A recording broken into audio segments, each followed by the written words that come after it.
Hello friend, मैं हूँ काजल। आज मैं सीपीआर के बारे में बताऊंगी, जिसका मतलब होता है कार्डियो पल्मोनरी रिससिटेशन। हम सीपीआर का यूज़ तब करते हैं जब कोई गिर जाता है और सांस नहीं ले रहा होता है, क्योंकि यह इमरजेंसी सर्विस के आने तक लोगों को जीवित रखा जाता है। इन सिंपल लाइफ से सेल को सीखना एबीसी जितना आसान होता है। आपको बस डॉक्टर की एबीसी याद रखनी है। डी, खतरे के लिए पल या सुनिश्चित करने के लिए चारों ओर ध्यान से देखें कि एरिया आपके और दूसरों के लिए सुरक्षित है या नहीं। आर, प्रतिक्रिया के लिए उन्हें कंधे से धीरे से हिलाएं और उनसे जोर से पूछिए कि क्या आप ठीक हैं। यदि वह कोई रिस्पॉन्ड करते हैं तो आपको एस, मदद के लिए चिल्लाएं, क्योंकि कोई भी सहायता मददगार होगी। ए, वायु मार्ग के लिए एयरवे को खोलने के लिए धीरे से सिर को इस तरह पीछे उठाएं। बी, श्वास के लिए पहले उनके श्वास को सुनें और महसूस करें, फिर छाती की गतिविधियों को देखें।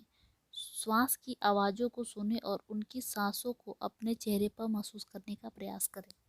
सेकेंड से ज़्यादा न करें। यदि सांस लेने का कोई संकेत नहीं है या यदि वे असमान शोरगुल वाले तरीके से सांस ले रहे हैं तो हमें सीपीआर शुरू करने की आवश्यकता है। सबसे पहले सुनिश्चित करें कि एक एम्बुलेंस रास्ते में है। आपके साथ कोई और है तो उन्हें कॉल करने के लिए कहें। फ़ोन को स्पीकर मोड पर रखना उपयोगी होगा, क्योंकि एम्बुलेंस सेवा चरणों के माध्यम से आपसे बात कर सकती है। सी, परिसंचरण के लिए परिसंचरण का मतलब शरीर के चारों ओर ब्लीडिंग, और जब हृदय पंप करना बंद कर देता है तो हमें चेस्ट पर जोर जोर से तेजी से दबाव डालकर इस भूमिका को संभालने की आवश्यकता होती है।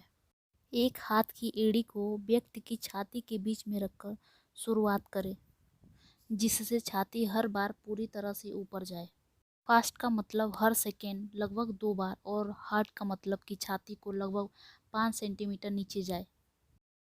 इसे प्रभावी बनाने के लिए आपको कड़ी मेहनत की आवश्यकता है। यदि आपको प्रशिक्षित किया गया है तो आप प्रत्येक 30 दबाव के बाद 2 बचाव सांसें दे सकते हैं, क्योंकि इसमें कुछ ऑक्सीजन देने में मदद मिलती है। अगर आपको प्रशिक्षित नहीं किया गया है तो आप सहज नहीं हैं तो बस केवल हाथों से लगातार चेस्ट प्रेस कीजिए तब तक कि स्वास्थ्य कर्मी आपकी जगह न ले ले, या वह व्यक्ति निश्चित रूप से सामान्य रूप से सांस न ले। कभी कभी हम एक और चरण को जोड़ सकते हैं। डी, डिफाइब्रिलेशन के लिए, जो दिल की धड़कन को फिर से शुरू करने के लिए झटका देने के बारे में होता है।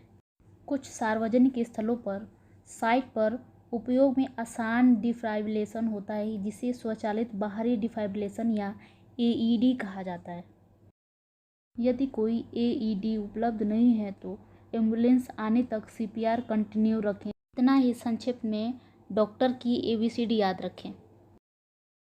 यदि आपके पास यह है तो खतरे के लिए डी, प्रतिक्रिया के लिए आर, मदद के चिल्लाने के लिए एस, एयरवे के लिए ए, सांस लेने के लिए बी, सर्कुलेशन के लिए सी, और डिफाइब्रिलेशन के लिए डी।